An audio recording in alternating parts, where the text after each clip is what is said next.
Hello, I'm Jeremy and welcome to my channel. Today I'm going to talk about a YouTuber that I've watched for the past 2 years, give or take.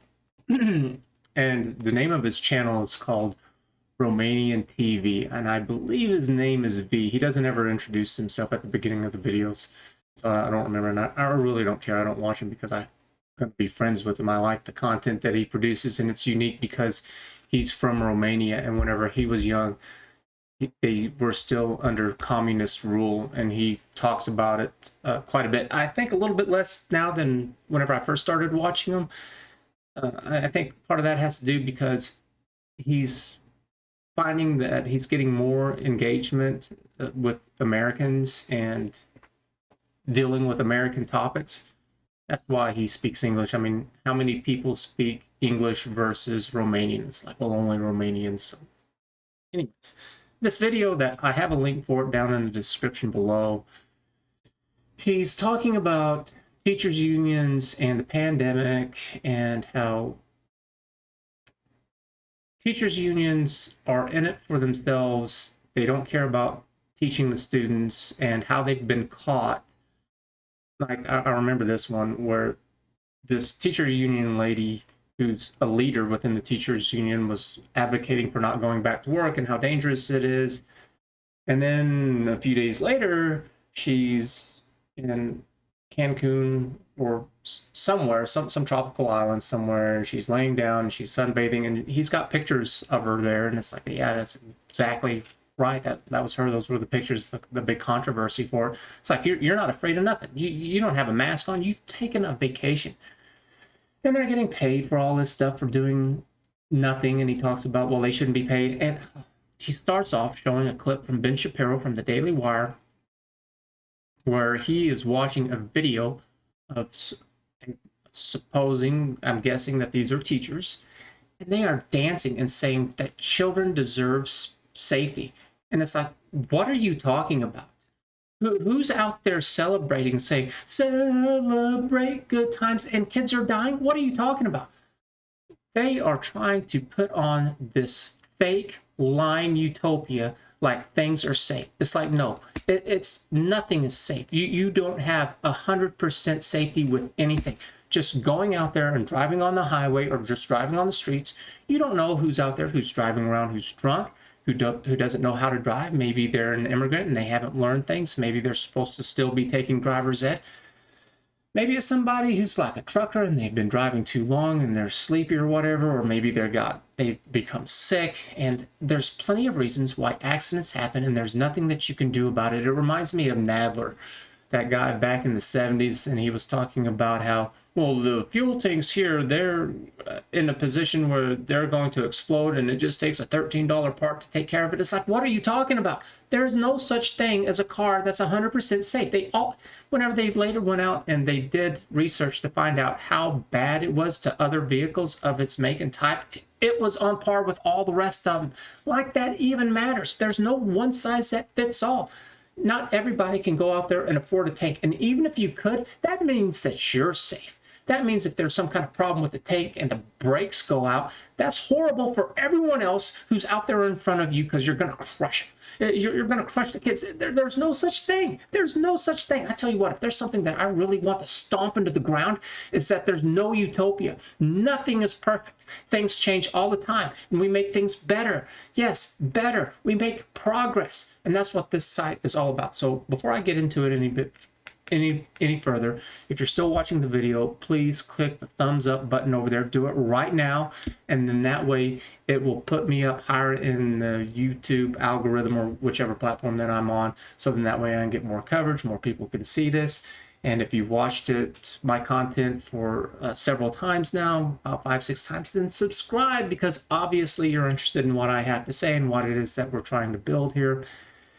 And after you've been watching for about a month, seriously consider doing a membership through my Patreon or Subscribestar, because I need consistent income, so then I can start hiring people. For those people are going to be content creators, so then that way I can get to a larger audience, and then I can have more income, so I can start hiring people to do coding and dealing with software, hardware, accounting, HR, whatever, everything associated with the business.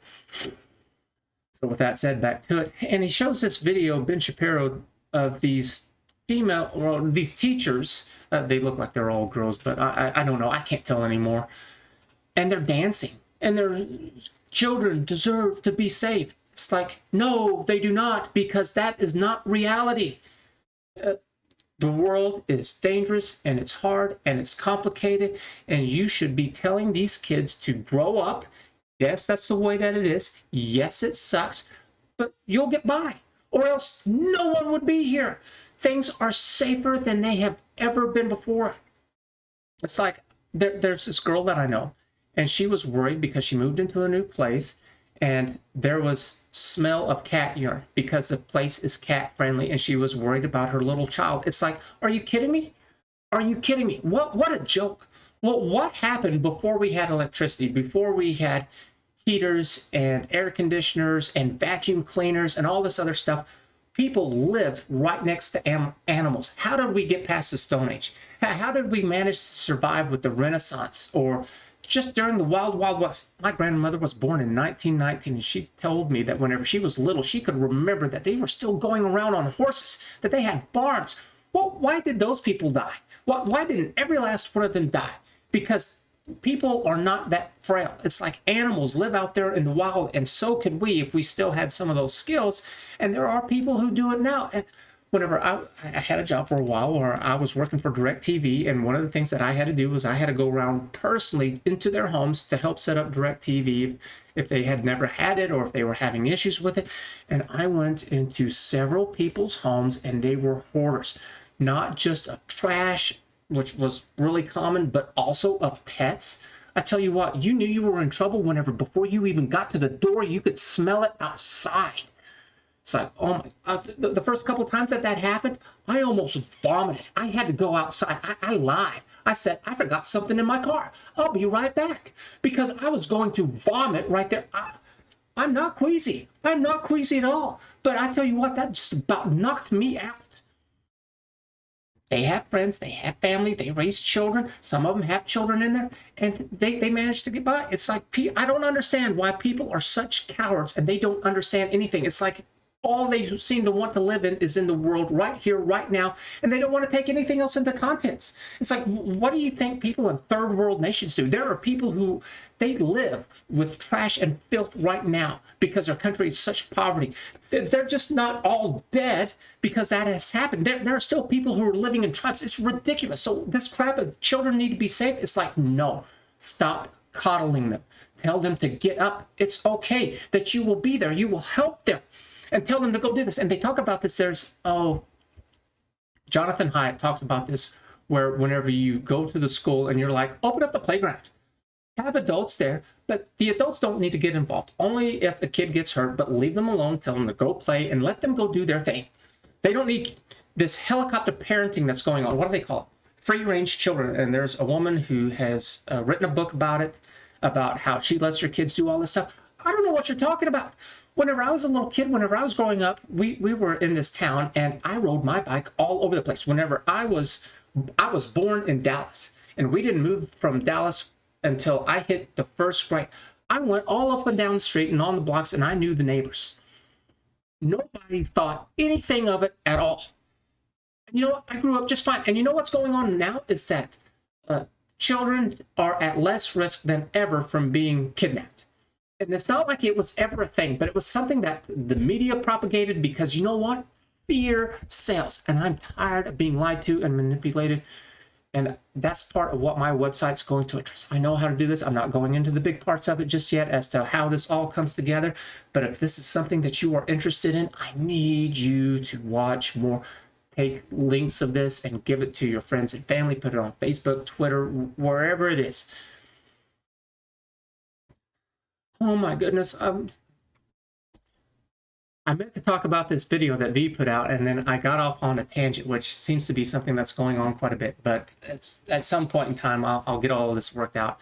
And so they're dancing, and it's like, your dancing has done nothing. You have no facts, no evidence for anything. You're just making these wild accusations, and it's for nothing. And I've seen other videos where people are talking about, so later in the video, actually in this one is one of them, where there's this guy it looks like he's in his SUV, and it sounds like he's a teacher, and he's talking about how his kids were, a lot of them were A and B students, and now only 20% of them are, and they've all gone down to D's and C's, and it's because they're doing virtual classes and they're not there, and they're in the classroom. And that fits in what I've heard before with charter schools.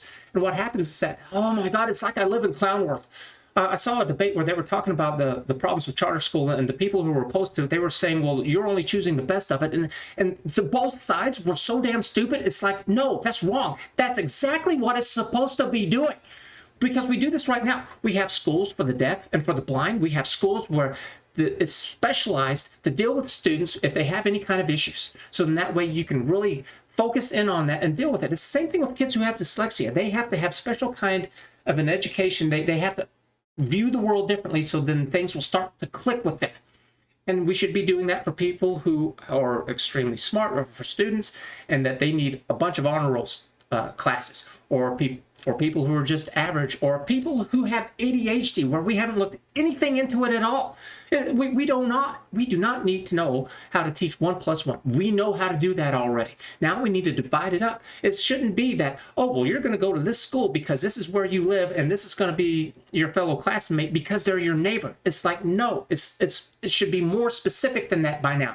This system that we have is antiquated, it's old, it's ancient, it hasn't been changed in forever. And why do we have teachers unions? That does not bring about competition. So if you're at a place where they're having a horrible school system that's in place or whatever, then the teachers should be able to quit and go to a better place. I have a cousin who's a principal at a school down in Dallas, and he talks about this too. Here in Texas, we don't have teachers unions, and you can fire somebody, but he still goes to conferences, and he hears these horror stories from other schools where it can cost at a minimum $100,000. I was watching John Stossel TV, and he was talking about that there was some places where, and they went and they interviewed, it costs like $300,000 to fire a bad teacher. And instead, what happens, because the school, it's not like they get unlimited money, they have a budget. Instead, they just kick the can down the road and they give the teacher to somebody else. And at the same time, it doesn't matter how good or bad that teacher's performing, they're still getting all the benefits of it, because it's not a system based off of performance. It's just, well, you get in and then all this stuff happens, and it's because they have teachers unions, and that's exactly what you don't want. You don't want to put everyone under this one big umbrella, so then that way you can be manipulated and controlled, which is exactly what happens all the time. This just happened with the steel workers, that they put all of their votes to Biden because they're a part of the steel unions workers. And you know what Biden did? He completely screwed them over, because they lost 10,000 jobs for that pipeline that they were going to do. And they were all pissed off about it. And it's like, I don't understand why this is a thing. Maybe it was good back in the day, but we have too much available to us that can allow us to do a much better job. I do not get this at all. And so this is what we're all about. I got bringing into this video. I'm doing a little bit better about watching the time. It's supposed to be between 10 to 15 minutes. So if the bottom line is, would you like to know the truth? Would you like things to be better? And the best way to do that is to have the best, most accurate information available to you. Know how to do this. I figured this out. It's not going to be perfect. I'm not making that claim, but it will absolutely be like a million times better than what it is right now. So if you want to know what the truth is, or at least the best information that we have with some kind of political issue, or what's going on with the news, or how to do your shopping, or personal development, I'm going to cover all that stuff. And there's just no end of material to go over. So thanks for watching. We'll catch you later.